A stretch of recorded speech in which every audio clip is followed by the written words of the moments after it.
Hello and welcome back to Between the Arcs. I'm your host this evening, The Horse, and joining me is a man who we're all very familiar with finishing inside the top 1%, a man who has been as high as, top 25 in 2024.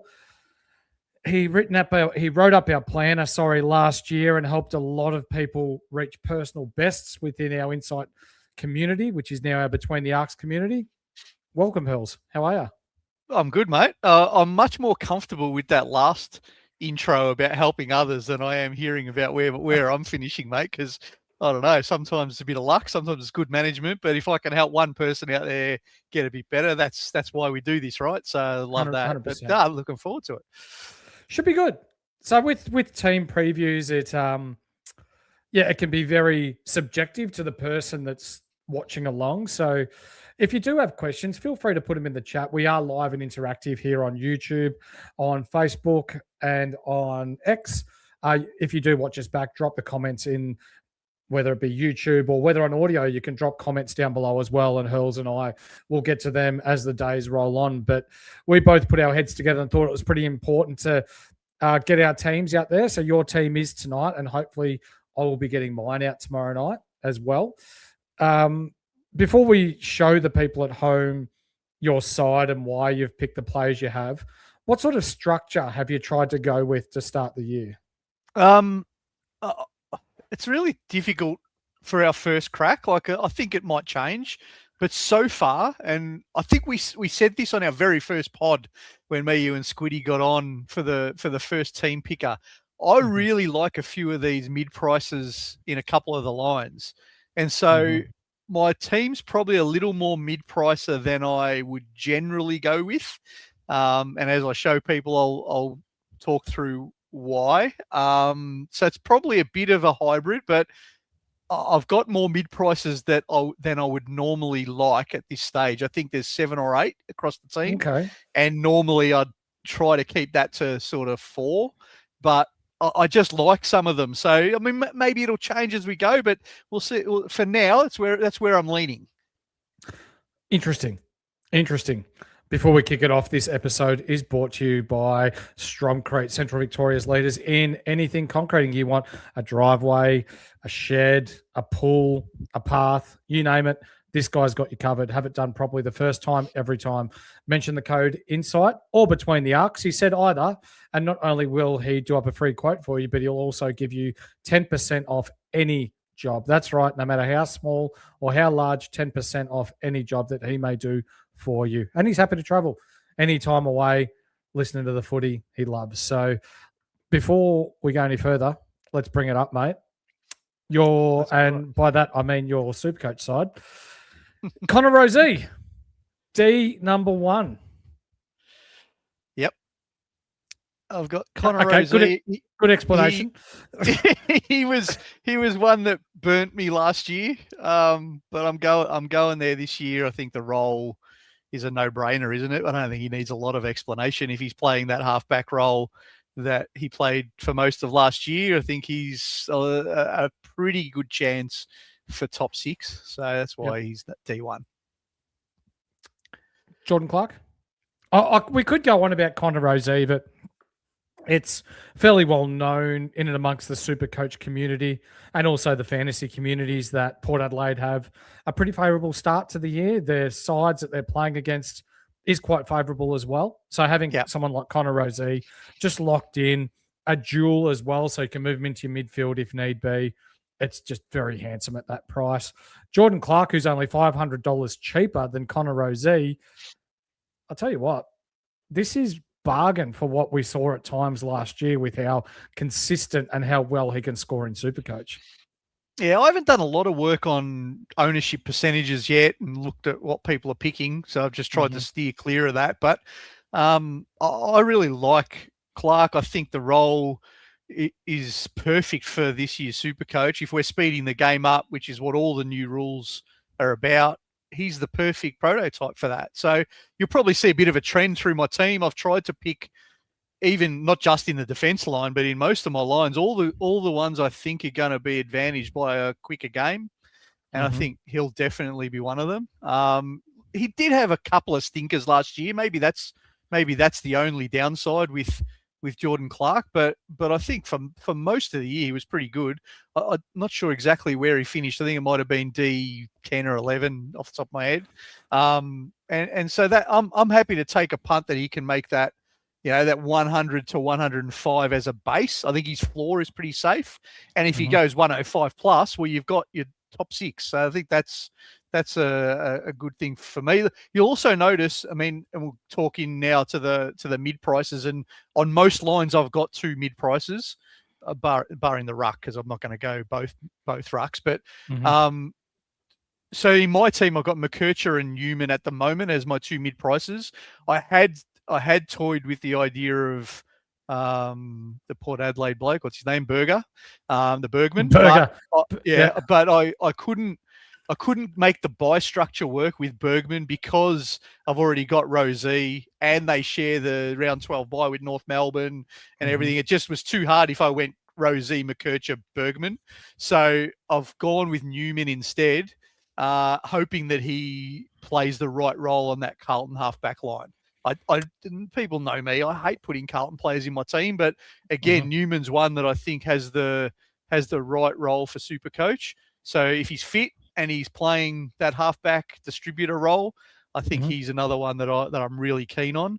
And so most of my lines, you'll see I've got a couple of mid prices, but what I'm trying to do as a result, if I go with this structure in the end, is try to make my primos a little safer. Like, you can never be guaranteed, let's be honest, with which primos you pick, but I'm trying to take less risk in my primos because I'm taking a little bit more risk in my mid prices. So see how that pans out.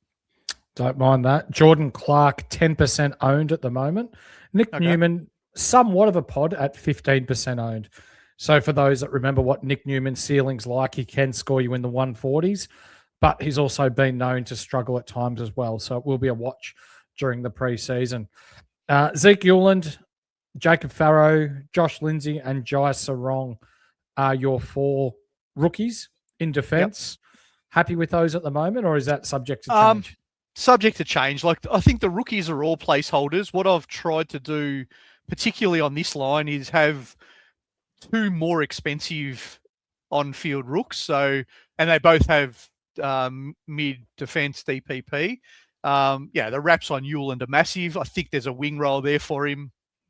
I need to get a little bit closer to the preseason to see whether it's worth the 199K investment. Like, that's the only downside with paying up for someone like him. You need him to be, going probably 75s and 80s rather than 65s. So let's see what that looks like. But at the moment, I'm happy with him. Jacob Farrow, I don't know if he's going to be in Essendon's starting team round 1. So this is definitely a question mark. But I know the wraps are massive on him. I know that they just are loving what he's doing in the preseason. His ball use, both in the contest and out in space, is elite.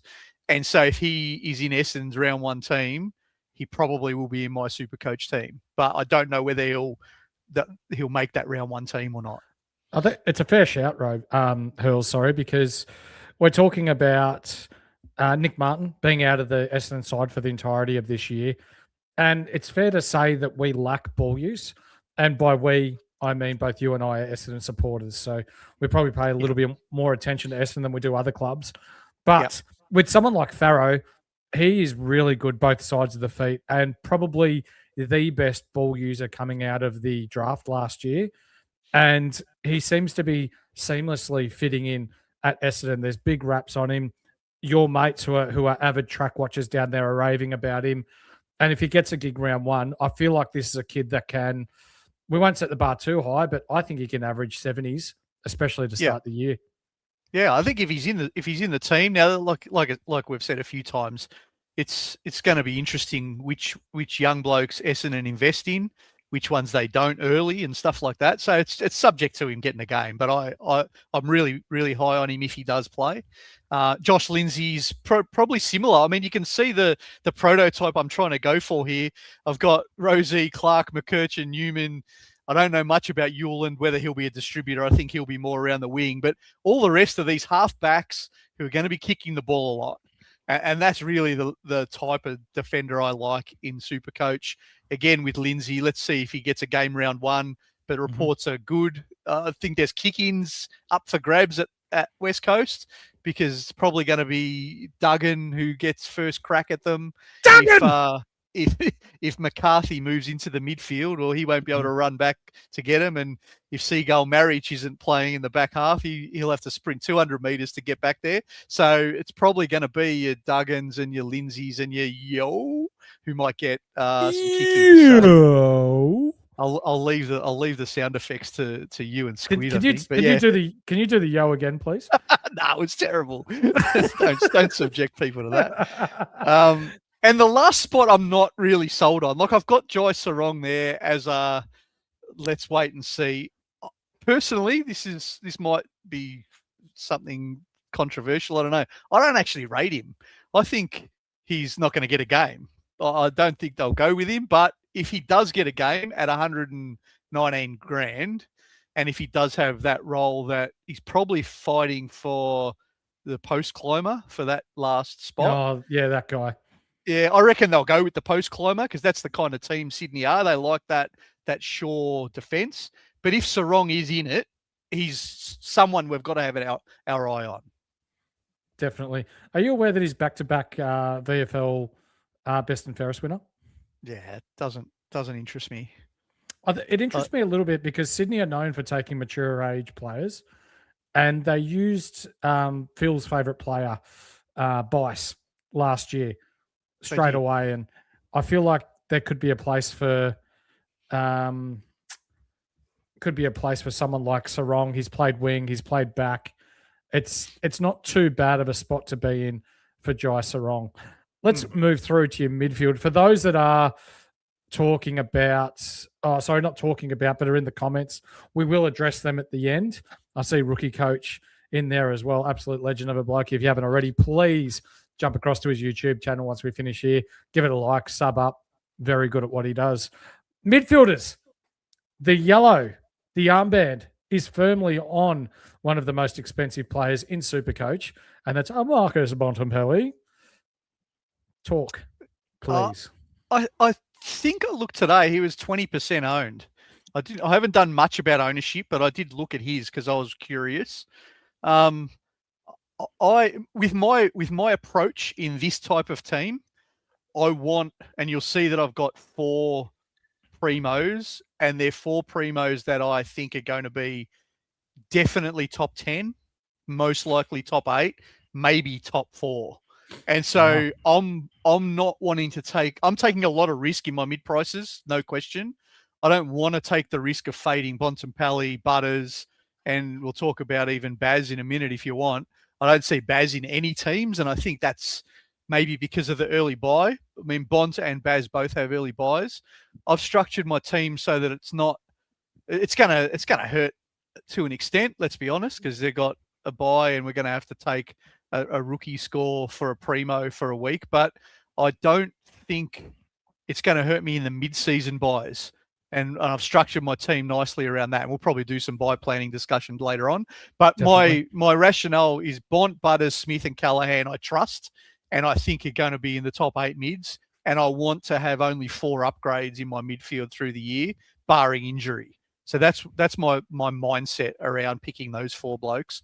And I think there's some almost pottish, surprisingly, around Bonds and Smith. Not many people are going with them, probably for price and buys. So, yeah, definitely. Let's check and see. Bontempelli is currently 20% owned. I don't know about Smith yet. I'll have to find him. Bailey Smith, 5% owned. So definitely pod territory with those 2. Finn Callahan's another one who is screaming breakout this year. CWT in the chat, legend. He's, he broke out already, let's be honest. He broke out last year. Most of us jumped off him and then he broke out. So I'm not anticipating that he will go backwards, that's for sure. I think he has the game that's perfect. And again, I've tried to pick guys you can see in those 4. Well, Bont's Bont, but then you got Butters, Smith and Callahan. Transition footy suits them. Fast-paced footy suits them. They can run line to line. They can get to contest. Less stoppages isn't going to hurt those guys, I don't think. So that's sort of part of my rationale. And I think probably Clary only helps Callaghan. Do you think? Yes, I think so. Yeah. Yeah. You've got two of the better ball winners in it under in Clary.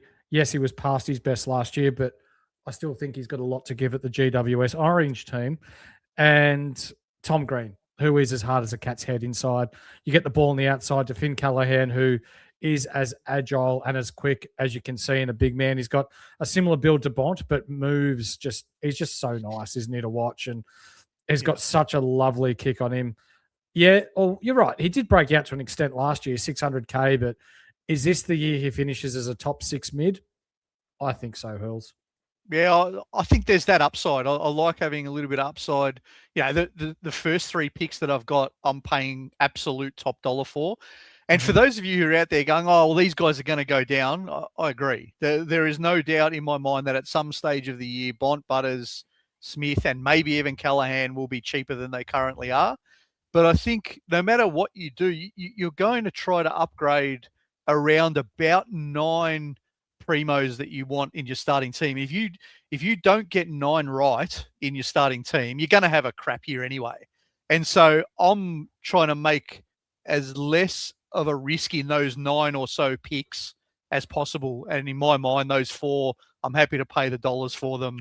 And I'll put some faith in some of these mid prices being the stepping stones that I want them for to help bring in some other fallen primos later. Fair argument. Don't mind it. So, as I said before, CWT in the chat has started up his own YouTube channel as well. CWT, you'll have to put your link in the chat, mate, and we'll give you a shout out and get people across to like and subscribe up. Definitely knows what he's talking about, being in the top 10 for a large part of last year. Hayden Young, he's one of the most obvious picks in SuperCoach this year.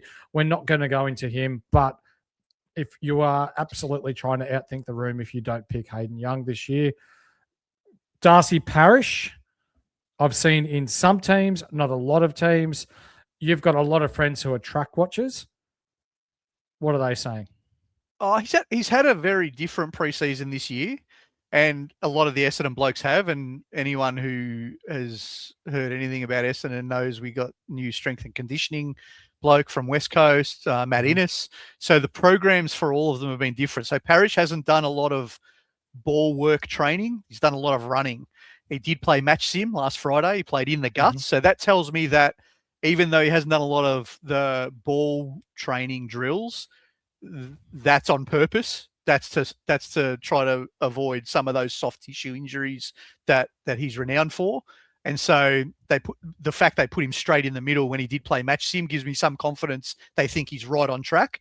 And I think Darcy Parish is just one of those picks that if he's there round 1, you know his role. He doesn't play anywhere else but centre bounce. He's going to be a 70% plus CBAs. And I would go as far to say as $200,000 of upside. I think it wouldn't be hard to imagine that if Parish gets through 7 or 8 weeks, it's a huge if, the risk is massive on injuries. But if he plays 7 or 8 weeks, I can see him being 520, 530. And then if he breaks down or you want to piss him off and get in a fallen primo that's ready for the picking, then that's where you make that move on Parish. But I think it's too good a value to pass up. Absolutely. Dyson Sharp and Jager Smith, 2 of the most no-brainer rookie choices this year. I think so. Yeah, I think you just I don't know. I don't want to put too much pressure on these guys to be, scoring hundreds, but I think they're the type of rookies that with the roles they're likely to have can have a floor of 60 and can get the occasional 100, which gets that cash gen going all the time. So I think they're no-brainers. I don't think we need to talk too much about those 2. If they're fit and they're in their teams in round 1, I think most super coaches that have a clue are going to pick those 2 blokes. Lockie Carmichael, you've got on your bench, big raps on him, similar to Sam Davidson. I did say another Davidson last night on our chat with Flanders. My apologies. It's a friend of mine from Central Victoria. Patrick Richgo. Is he the one that he was thinking he was going to get delisted from Geelong, and then with half an hour left, Richmond traded for him for a bag of peanuts? Yeah, I think it was something like pick 99 or 119 that they weren't going to something. use anyway. And Yeah, he's been exceptional in all the fitness stuff with Richmond this year. So I'm interested to see how he goes. And Will Brodie, there's obvious upside with Will Brodie, but do we see him being in Port Adelaide's best 23? I'm going to go a step further here, Hurls. Yep. And say a lot of people are unaware that Ollie Wines is out to start the year with suspension. Yeah, so, and it's a risk though, Horse. This could be a trap. Massive risk. This could be a massive trap because this could be we've got Ollie Wines 2.0 right here. Yeah, and Ollie Wines misses 2 games. Yes. So Will Brodie could play 2 games and then go into the abyss for the rest of the year. Yeah, this might send PTSD around the SuperCoach community, but this has that Gold Coast pick from a couple of years ago who played the first 2 games and scored really well. What was his name? He was a mid defender. It was a mid defender. Someone in the chat will tell us. Everyone picked him, the whole world, and he played 2 matches and then he was never seen again. And he was just a dead rook for us for the whole year. Never got Charlie Constable. That's him. That's the man. This has vibes of Charlie Constable. He could play the 2 weeks that Wines is suspended and then never play again. But I think I go down the path of last year, and maybe this isn't the best explanation or argument, but last year I had Bo Allen all year, who was absolutely shit at D8. So if I have to get stuck with the Will Brodie at D11, M11, I mean, so be it. And I just have to hope that he does play enough games to make some cash. But look, if he's not even in the round 1 team, that would solve a lot of issues for us. It'll take the risk off the table for round 1. But if he is there because Wines is out, it could be a trap. So just be careful, everyone. I tell you what, if you do go with him and you're willing to take on that trap mentality with Will Brodie, he's a rookie that you could absolutely play on field the first 2 rounds and get some really good scores out of him. Yep. Yeah, I think if he was named for round 1, for example, I probably would start him over Jagger Smith on field. Yeah, because you know what he can do. He's done it before. It's just a matter of, is he really in their best team? But we got Pickles is injured again. You got Wine suspended. Maybe they put him in the middle. Josh Carr did love him when he was at Freo in that breakout year where we all had Will Brodie as a absolute free swing as a forward, and he averaged close to 100, I think it was. To give people a bit of an idea on Will Brodie, last time he played full-time midfield was with Fremantle in 2022, and he got as high as $573,000. So he was considered an uber primo in 2022 and just hasn't played since. Yeah. And look, let's be honest, he's not a great footballer. He's one-dimensional. I don't know if they'll play him. I think if they play him, it probably says a bit about their depth. But they recruited him. He's there. Let's see what happens in the preseason. Let's see if he's getting a game. If he is named round 1, I think I'm going to pick him. Let's put it that way. And then Carmichael, I'm like you. I like him, and I like the DPP with Carmichael, Euland and Farrow, and what you can put them in any of those 3 spots, doesn't really matter. I like that swing to be able to have some flexibility. I would love if a mid-forward rookie showed himself in the next couple of months. I can't find one yet. Well, there is one, but Draper, but he's injured. So if we could find one that is going to be viable for the first few rounds, then I would probably replace Rechko or Brodie with that forward mid DPP guy, but I just haven't found one yet. For sure. Through to your rucks, mate. And, well, if you saw my team right now, you'd be surprised because you and I have exactly the same ruck set up. Tim English, Sam Draper, Liam Reedy. And I'm not sure whether it's the same for you, but Sam Draper is there purely until we see scratch matches, practice matches that are similar to what's going to happen in season, and see how rucks are going to be setting up. So Draper is purely a placeholder for me at the moment. But if he does play, he's very much in the conversation for me as a forward, and then being able to interchange Draper and Reedy through that ruck 3 or forward position with buys and what have you. But talk to us about your reasoning behind English, Draper, and Reedy. Yeah, I spoke about it a little bit last night. So anyone who watched Broad's team reveal, or Flanders, as he's known, you will have heard us talk about this a bit. This is more strategic than anything for me. We know the ruck is the biggest line of conjecture. I think it's going to probably make or break a lot of people this year. We don't know what's going to happen. I'm of the view that there is no certainty of which of those primos are going to stay at that high level, if any. I think there will be regression in all rucks. And so I'm going for one. My theory is I'm going for one primo, one mid-pricer who's got that forward swing, which is the sole reason I'm going for him, and the rookie priced Reedy, who we hope plays. I'm not sold that Draper can do what we want him to do, but we get a good look because he plays round 0, which is real bonus for us. So we'll know more then. I want to ask you a question though, Horse, because you've got the same setup as me. Obviously, Broads had a similar setup, but instead of English, I think he had maybe Jackson, was it, or one of those? Oh no, he had Darcy Cameron. So like similar primo mid-price rookie. Have you got an escape plan if Draper looks shit in round 0? What's your?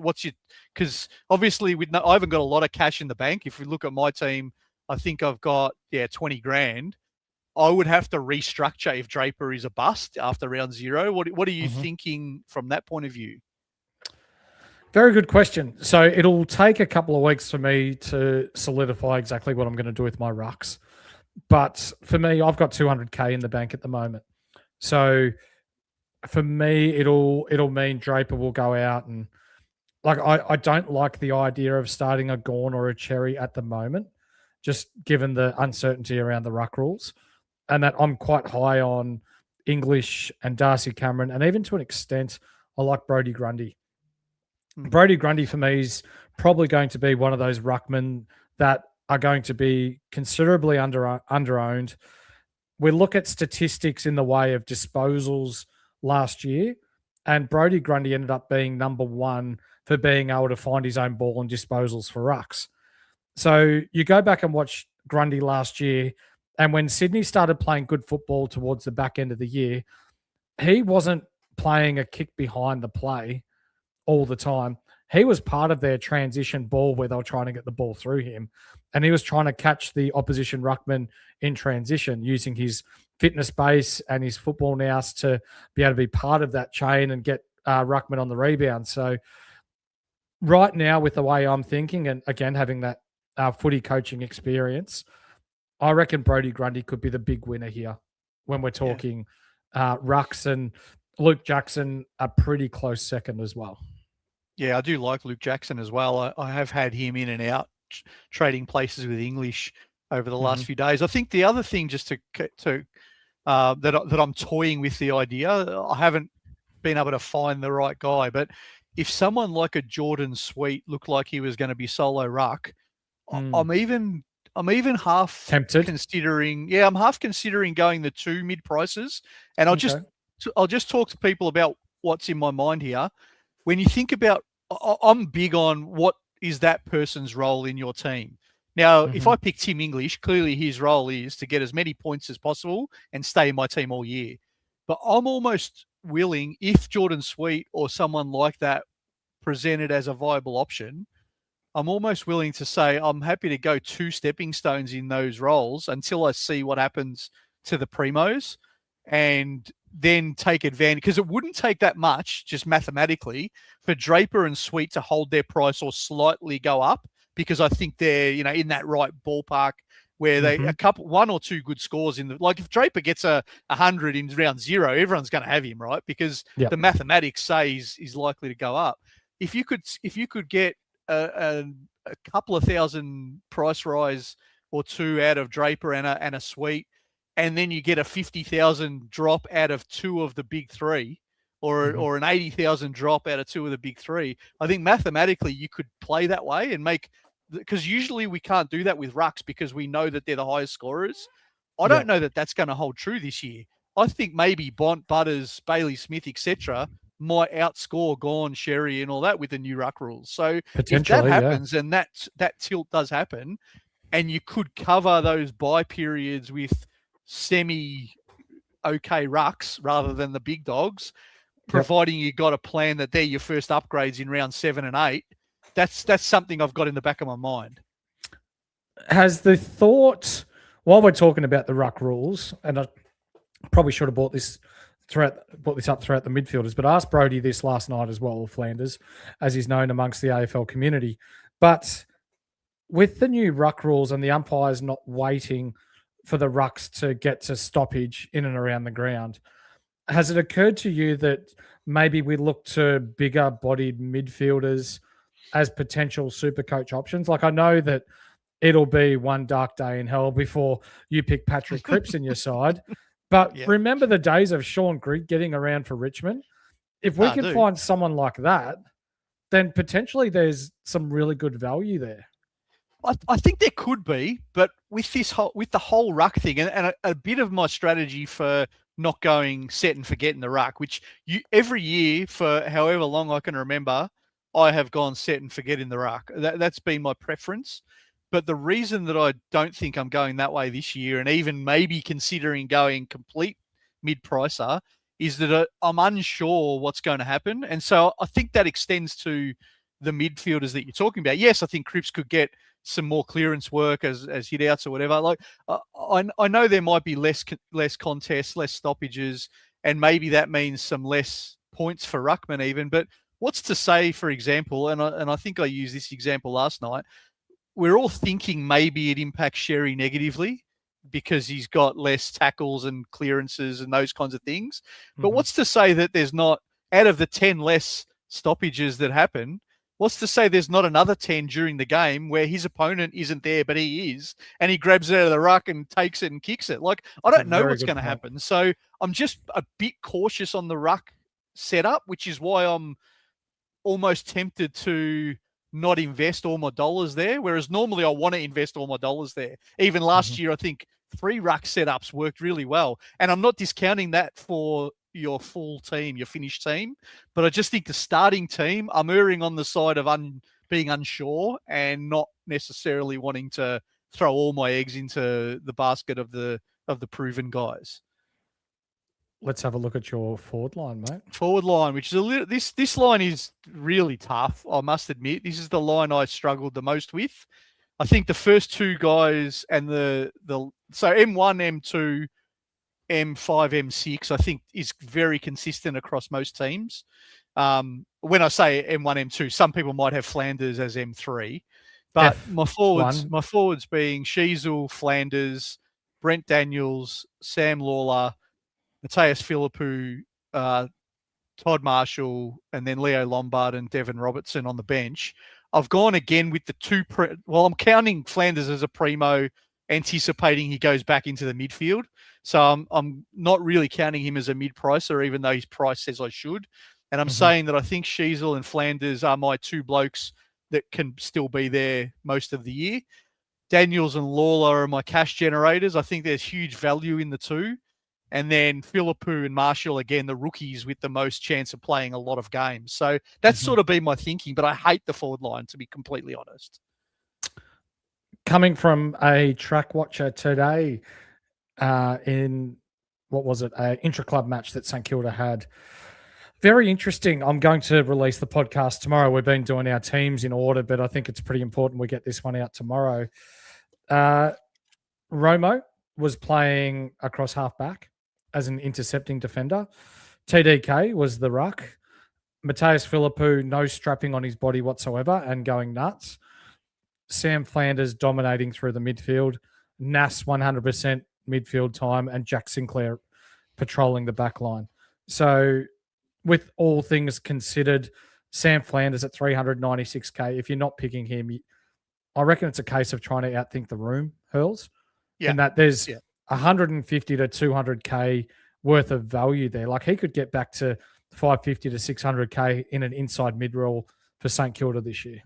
Yeah, let's be honest. I mean, you're picking a forward line where, generally speaking, your F6, you're comfortable with 90 plus.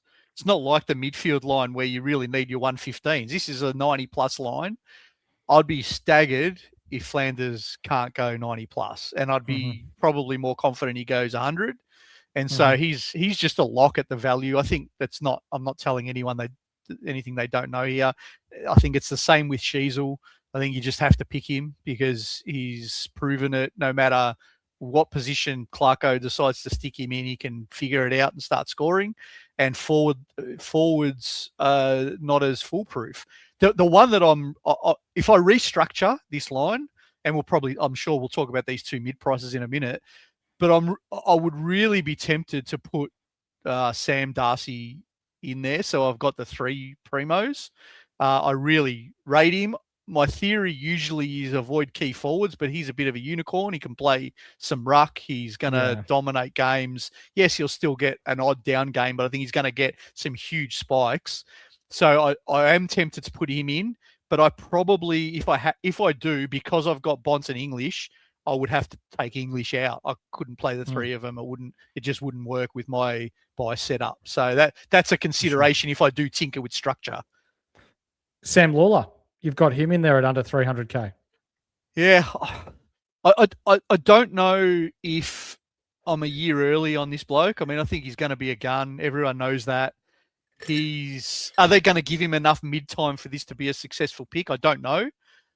But for now, I've got him there just because I think. Well, let's start with. Everyone knows I'm a bit of a meticulous buy planner. If Lawler works, this could be brilliant because the buys are so good with Richmond. They only have one buy and it's only shared with GWS. So having a Lawler in for 12 or 13 weeks or whatever it is till his buy would be absolute gold. So maybe I'm talking myself into that more than his output because he could be spiky. If he plays too much forward, he's not going to be a good option. But if he plays midfield, we saw him get 100 in a game last year. So we know he can do it if he gets the role that we want him to have. But I don't know if he'll have the role consistently enough for that to be a good pick. But for now, I've chosen him over Treloar for 2 reasons. Treloar carries the same buy as all the other Bulldogs blokes I've just been talking about. And I really don't think that Treloar's going to get much mid-time, where I think it's in Richmond's best interest to fast-track Lawler if he's fit, right? You would think so. So that's my thinking there. Todd Marshall at F6. For those that are wondering, he's been training as the 3rd tall in Port Adelaide's backline. So knowing that, there is massive, massive upside in picking Todd Marshall. And I firmly believe he is one that you could actually play on field and be confident in scoring your 70s to 80s each game as well. Who have you got in your flex, mate?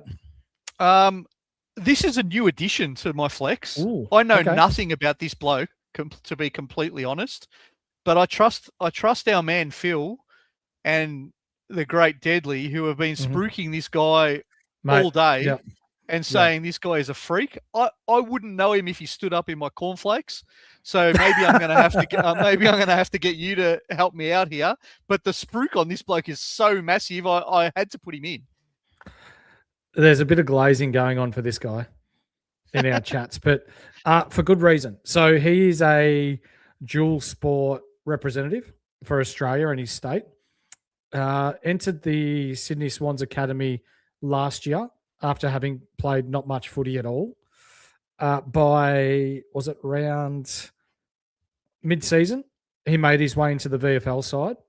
By around 18, he was starting to get into the best. At the combine, he had the best vertical leap, top 10 for agility, 6'3", plays on a wing / half back. He is, in Phil's terms, he's like a mini Finn Callahan. So if any of that sort of upside we see early comes to the floor, then this is a guy at 145K with a DPP, taken at pick 14 in last year's draft. GWS put a bid in for him. Sydney were not going to let him go. And with what Phil's seen at preseason training and in intra-club games so far, he believes young Kyle will be in the starting lineup come round 0, round 1. There you go. That's good enough for me for this early in the preseason. Let's be honest. I mean, we're saying all along that these rookies are placeholders. Yeah. If these are the wraps on this kid, well, there you and I need a spot, then he can hold that spot for now. Deadly in the chat, gets a game. Being the big, he's all over the talent league kids as well coming through. He's literally Finn Callahan 2.0. So we love to see that. And no doubt the ownership on Kyle is going to skyrocket once we finish this episode and the coming days and weeks when the secret gets out that this Kyle kid could be anything. We should check what his ownership is and see what it gets to. I think it's a beautiful thing though, right? Like we're here presenting our teams, and there's 4 or 5 of us that are doing that over the next few days. But we learn from each other as much as we try to teach everyone else. So this is the good thing. 3.1% owned. There you go. Let's see what that gets to over the next few days after the word gets out. Yep, and once the training and the match sim word gets out as to what's going on, he definitely won't stay 3.1 for long. Did you want to zoom out, mate, so we can go through your team and then we'll get into some comments and questions? Yeah, we can do that. So let's make it. Can we see that? Is that okay? Yep, beautiful. So from your back line, Connor Rose, Jordan Clark, Colby McKercher. What we didn't really talk about Kirch too much before. Are the reports from North Melbourne coming out that him playing pure midfield worrying you at all? I'd be lying if I didn't sort of raise my eyebrows, but that's about all at this point. I think he has to be the distributor off half-back because they've got, we're all at the same time, we're hearing how Wardlaw's fit and he wants to commit long-term. Sheasel's going well, LDU's there, Parker's still there. So in my mind, there's enough mids, and he will eventually be a mid, but for now, I think he'll be a halfback. So it's just one to watch. I want him to be a halfback, or I won't pick him. But I think there's enough mids there that they need him to be back on the halfback line. Yeah. Nick Newman, massive concerns, questions around him. We'll touch on him a little bit later. Zeke Ulan, Jacob Farrow, Josh Lindsay, and Jai Sarong. Midfielders, Bont Butters, Bailey Sniff, Finn Callahan, Hayden Young, Darcy Parish. Who's that there? Sharp. Sorry, Jager Smith. It just went a bit blurry on me. Will Brodie, Patrick Retchko, and Lockie Carmichael. Tim English, Sam Draper, Liam Reedy are your rucks. Harry Sheasel, Sam Flanders, Brent Daniels, Sammy Lola, Mateus Philippou, Todd Marshall, Leo Lombard, who, mind you, I will repeat, I'll never say a bad word about him ever. Never met him, never seen him, but yet I'm still scared of him. Devon Robertson, who has the rig like Deadly, Nat, and Harry Kyle in our flex. Should we get into some questions here, mate? Let's do it, mate. There's heaps coming through, which is awesome. So it's question time. Let's answer your questions for the week ahead.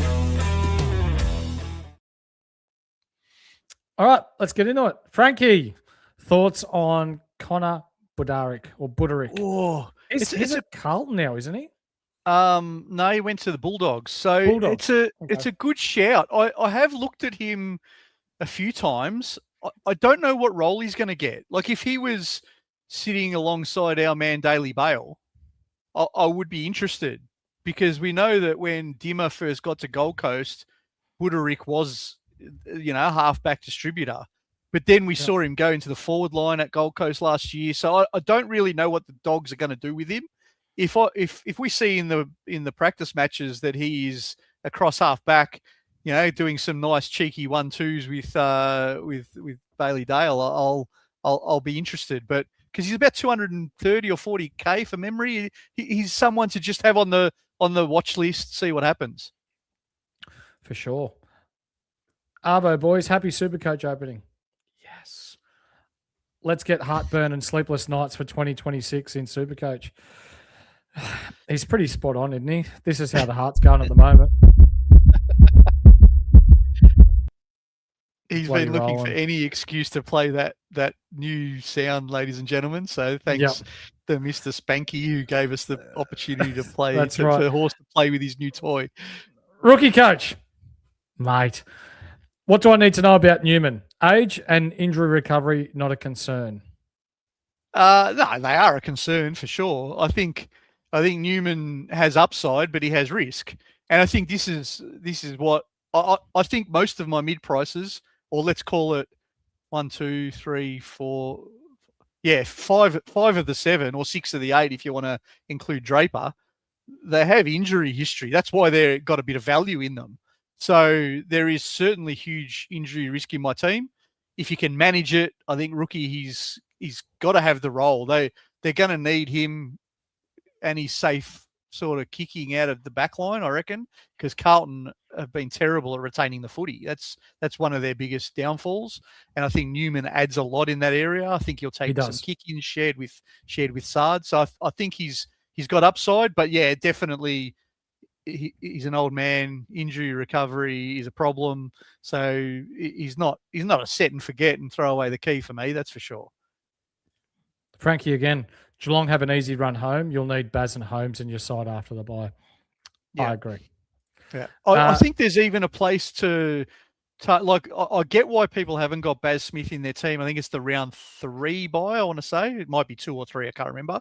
So, but I would be tempted to structure your team to have him straight after the first bye, because his second bye is the last one, which is round 16, which is pretty friendly, because you can cover a few extra primos in round 16. So I would, if I'm not starting Baz, which I understand why people won't be, and I may not by the time the season comes around. Let's see how it all plays out. But I definitely have my eye on bringing him in straight after his first bye if I don't start him. For sure. CWT on SuperCoach. Appreciate it, lads. Wouldn't have started the podcast without my first appearance with you guys. And the link is down below. So you'll see on YouTube at CWTON capital SC. That is where you'll find him. Mass debate. Her is back. TDK could become the best ruckman under the new rules with his leap, clearance, marking, and getting around the ground ability. Marshall will limit his SuperCoach scoring, though. I agree. Yeah, if Marshall got traded, he would be in all our teams. Let's be honest. He should be perfect for the new rules, but just having Marshall there means he is capped. Here you go. Personally, I don't think it's a big deal. We're happy to have 22 rather than 23 in round 4, as it's best 18 due to 3 forwards with a bye. Yeah, it is best 18. Doesn't matter where you play him on the field, mate. Yeah, and I'm not worried so much about counting rookies in my bye planning. Like I think that might be the St Kilda bye, where you've got Flanders and Philippou, and then adding another one in that bye means you've got 3 of them, so you're going to be 1 short. I'm okay with that in best 18 weeks, and you're not going to not pick Flanders or Philippou, are you? Like, let's be honest. So I don't worry so much about that from a bye point of view. I do worry about the combinations of primos, but not so much if a rookie's missing and stuff like that. Definitely. What's Deadly saying? Newman's older than Horse. That's all I need to know. You know what, Deadly? Horse has made more tons than him this year too, mate. Give you the hot tip. James P. I don't think Farrow is any chance for round 1, as he's behind too many. His sources told him this was weeks ago. We'll try and get another update.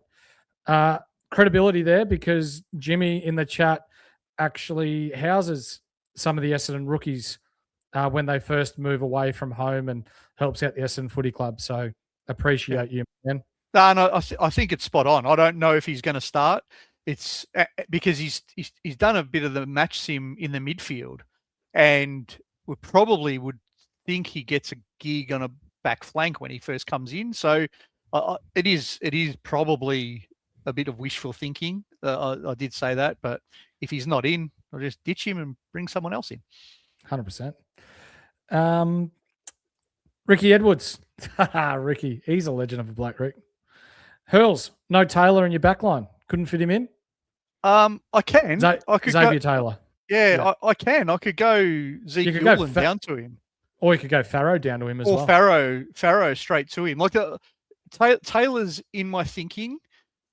The only reason that I haven't gone there for that line is I wanted in the midfield, I think Sharp and Jagger are pretty certain. So I haven't necessarily worried about trying to put, the inflated rookie prices in there.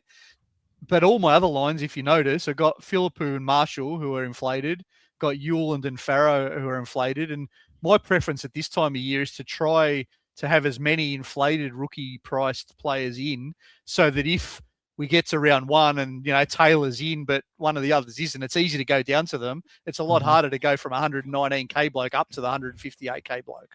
So I think all the rookies are placeholders at this point, though. Let's be fair. Here you go. Already called in sick for tomorrow. If this goes into tomorrow. There was a few bets on whether it goes for 3 hours or whatever. I think horse doing the driving and the moderating rather than me just jumping in with questions on someone else's team helps us keep on track. Thoughts on Nick Blakey and Tom McCarthy this year as options? Nick Blakey, don't mind. Tom McCarthy, I'm not a fan of. Yeah, same. I love the Lizard, and him and Jay Clark have been two that have interchanged, and it's in the end the only reason I've gone for Clark is the early buy that he doesn't have. But I really think Nick Blakey can be a top 6 defender this year. 100%. Hawksy, g'day fellas, how are we? Good. Another Ford Rook pod to watch. Braden Cook, trained in Adelaide's A side off halfback. Nice. Well, Hawksy, always on the lookout. You've effectively wrecked my little surprise I had to laugh for tomorrow night with my forward line, mate. I am a big fan of Braden Cook and his left foot coming off halfback for Adelaide. And hopefully the roll sticks. There's plenty of money to be made there. Caleb Chapman, how is everyone playing these early buys? I'm actually using them differently this year to how I normally do. Like I was like most people and avoided most of my primos from the early buys in the last year. And I don't worry, like I said earlier, I don't worry about rooks or mid prices who I think are too valuable. So for example, the Sam Flanders pick I don't bat an eyelid. I think there's too much value there. The Philippou pick, no problem. I don't care. My primos, normally I avoid the early buys. But this year, what I was finding when I had none of those early buy players was it made round 12 a huge issue around my buys. And so, like I said, we will do some buy articles and some buy planning. I have found adding a couple of the early buy players, especially Finn Callahan or anyone from the Giants, because their early buy is only shared with one team each time. I've found adding those has really helped spread my buys out. So that's the way I'm tackling it this year. I'm not as hung up on it, and I think especially blokes like Bonds and Baz are both on early buys, and yes, I could probably pick, let's say, who are some equivalent kind of players. I could go. Goulden's got a buy, so it's a bad example. Who are some maybe Dawson and I don't know whoever else. Brayshaw, let's say they don't have early buys. But I reckon Bonson Smith will catch up the 70 points in 3 or 4 weeks on those guys. So I'm just trying to balance it out of risk reward. And I think that those guys in particular, who are my early buy players, I think they will outscore the alternatives by enough each week to make it worthwhile. We'll get through these last few comments so we can get everyone in. Rising Phoenix. Connor Buderick will be half-back, small defender. Yeah, I agree with that. He interests me a little. He interests me a little bit if he does that, depending on how lockdown it is. Yep. Ricky Edwards again. Hurls. Why no Dersma? I can answer that because he doesn't play for Essendon. Next, no. Well, there is one. There is one that plays for Essendon. There is. I'm not picking him either. No. So when we're talking about Dersma, Ricky, yes, he's a number 1 pick. Yes, he's good by foot, but we look at other Dersmas that have come into the system and they've struggled to start off with. And when you're talking about a West Coast team who don't have the senior bodies nor the experience around them to protect the kids at the moment, I think it's going to take a little while for Dersma to find his feet at AFL level. And when you look at his size, yes, he's 6'3", 6'4", but you look at how skinny he is and how easily he's going to get pushed off the ball. Yeah, he might get you your 70s or 80s occasionally, but I feel like there's going to be a lot of 40s and 50s in there, and that he's going to get days where he's going to have to be managed and all that sort of jazz. So when you're talking about Dersma versus, say, Sharp, you're saving effectively 50K. Dyson Sharp has a ready-made senior body. Dersma doesn't. That's just one example. I don't like the idea of starting Dersma early. Yeah, I have had him in teams when I've tinkered around, and every time I've put him in, I've taken him out. I think every structure I've had that has had Dersma has taken one of the mid prices out.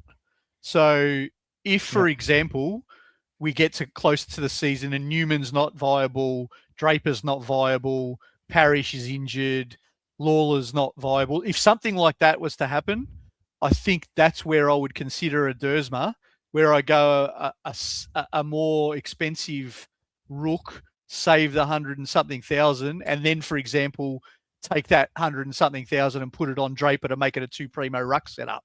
That's how I would consider Dersma. But in my current setup with so many mid prices, I've tried to go ultra expensive primos to safeguard against the mid prices, and then my rookies are a bit of a mix. And I'm a bit with you. I don't know that 200 grand is going to be value. I'm not sold on Newland either at 199, to be honest. He's there at the moment, but I don't know if he'll stay either, because they have to be 75 plus to be viable at that price. That's right. Hawksy again. Taylor, Byrne, good chance to play round one for the Blues because of Motlop knee. Probably. Let's see how he goes. There's a couple of Blues guys that are apparently burning the track. Kingy mentioned a couple as well. Like, let's see how it goes when we get closer. But we'll see. Danny O'Meara, why no pies, boys, Hurls? I'll say it so you don't get into trouble, because we don't like them. We don't want them anywhere near us. Guess what? Actually, I've got one for you, Hurls. Did you know that Collingwood are playing GWS now? They've had to relocate the game, so they're going to La Trobe Uni in Bundoora on the 20th, I think it is, of February. No, I didn't. Yeah, congratulations, Collingwood supporters. It is the first time any of them will attend uni. Well done. I will give you one Collingwood name that I'm interested in. And I don't know why I'm interested in him. It's a gut feel more than any kind of maths or science. But I've got a feeling that we're going to see Houston return to some kind of SuperCoach relevance this year. I'm not going to start him, but I wouldn't be surprised if at some stage in the year he is in my team. But otherwise, I'm not really big on many of the Collingwood guys. Nick Dacos, I think, is always one that I want in my team, but I'd never start him because I think he'll cop a tag somewhere and I'll get him cheaper. Mm-hmm. And I don't really love any of the others. I couldn't start Josh Dacos unless you told me he's definitely playing centre bounce mid, and I can't guarantee that. So, I just don't like any of them is the simple answer. I think we could have a cheap Reef McInnes down back. Maybe. Even. Yeah. Don't mind that. Don't mind that. But let's see how he comes back from that knee, because we know he was training as that third defender last year before he did his knee. Brad, got your comment. No worries. We've addressed Dersma already. Driz, how are you, mate? Would Cozzy Pickett be a good pick this year? Top 6 to 8 forward. I'm going to say yes. Yeah, I'm not against it. If you look at CBA numbers, he was already heavily part of their CBA numbers last year. I think it's somewhere around the 65 to 75% range last year. Mm-hmm. If we assume, and then it's hard to assume, but if we assume that the drafting of Latrell Pickett means that Cozzy's going to spend even more time in the middle, I think there's a world where Cozzy Pickett could be a top 6 to 8. I think the trouble with a Cozzy Pickett is he's going to be a bit inconsistent. I actually look at my team, and it's the one area that I'm just not comfortable with. Melbourne should be a team. I've got a couple of players because they're one of those teams that are going to give opportunity, and I haven't really got anyone yet. But Pickett's one. You've got the midfielder. What's his name? He played wing last year, second or third in the Rising Star. He's a gun in the midfield anyway. Look, there's a few that you could target, but let's see what Stephen King does with them. Absolutely. Sorry, we're getting comments coming out rear ends at the moment. It's fantastic. Hurls, I always respect you are the buy round specialist. Yes. I do like analysing it. Actually, last year I analysed it too much, so I'm trying not to be as over the top this year, but I still do make sure that my team spreads a little bit. I hate coming to round 12 or 13 and finding I've stuffed up. And the buy planner will be within our Patreon. Link is in the description below.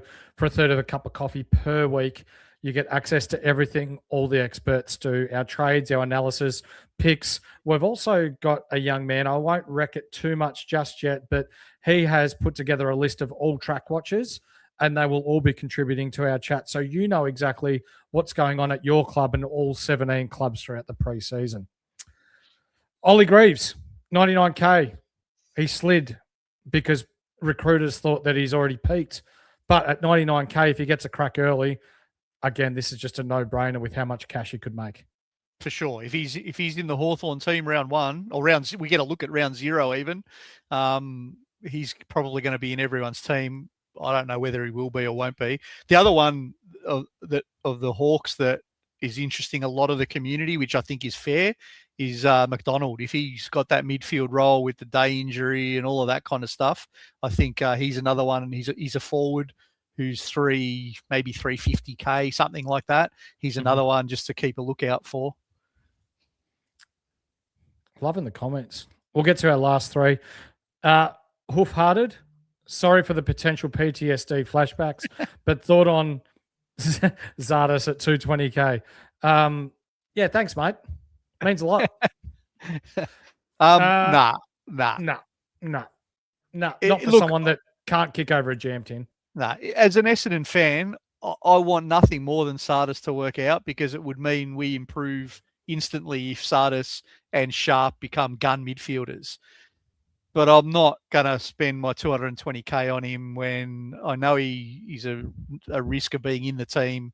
He's sort of not proven that he can play more than 55% TOG. I just don't want to touch that in SuperCoach this year. If there is one smoky that you want to get PTSD about that everyone had last year from Essendon, Sardell Hawley is training with the defenders, and if he's got the running half-back role, he might be more interesting to me than Zardes. I just tried to mute you while you're talking about that, and I muted myself. So, yes, Sardell Hawley could burn us again as well. You're right. Here you go. Don't forget Melbourne's second ruck, Jai Cully. Oh, jeez. I nearly fell over when people said he's 194 centimetres. I just thought he was a midget in my own head. I don't know why. He's almost 6'5". Yeah, I know. I thought he was a midget. Maybe it's because did he have those dreadlocks and stuff? And maybe I just thought he was smaller than he is. But yeah, he's second ruck. No, that's deadly. And last one, CWT, Cozzy F2, F3, throw away the keys. I don't mind it, but I'm not starting him, but I don't mind it. He might be there later on. Mate, plenty of people that are in the chat at the moment, watching on YouTube, X, Facebook, wherever it might be. Thank you very much for tuning in. We appreciate everyone's support at home. If you haven't yet, hit the thumbs up, give us a like. If you haven't yet, please subscribe. It helps keep the lights on here at Between the Arcs. Also, if you listen to us on audio, 5-star reviews help us out immensely as well. Hurls, for the people at home, when they're not in the Patreon, where can they find you on social media? Usually Twitter is the main one, or is it X, whatever you want to call it, at Silvertop Hurls. That's the only one of the social media things that I really engage in. I don't have Instagram or TikTok or any of these others. My kids do, but that's not my thing. But you can find me on Twitter, usually arguing about Essendon or arguing with David King or arguing with somebody else. But come and say good day. You're one of Kingy's favourites, aren't you? Yeah, he loves me. Yeah, that's right. Ladies and gentlemen, thank you again for joining us. As we finish each episode throughout the footy season, we're going to continue on this because it is very important that we break the stigma around mental health and it being not weak to speak. So if you are struggling at home, whether it is, you're feeling like sad or angry or the world's against you, there are people out there that will listen to you. So reach out, whether it be a friend, a family member. There are hotlines, Beyond Blue, Are You Okay? There's all hotlines out there where you can free call and contact people as a anonymous, person, and just talk about your struggles or just talk about someone. And also, Hurls and I, we have our DMs open all the time. So if you don't feel like talking to that person or a family member, DM us. We're always up to chew the fat, especially if it's anything to do with footy. We love it. So on behalf of Between the Arcs, this has been Hurls. I'm the horse, and we can't fucking wait for footy to start. 49 days, 21 hours, 53 minutes, and 40 seconds. We'll see you tomorrow night for my team review. Peace.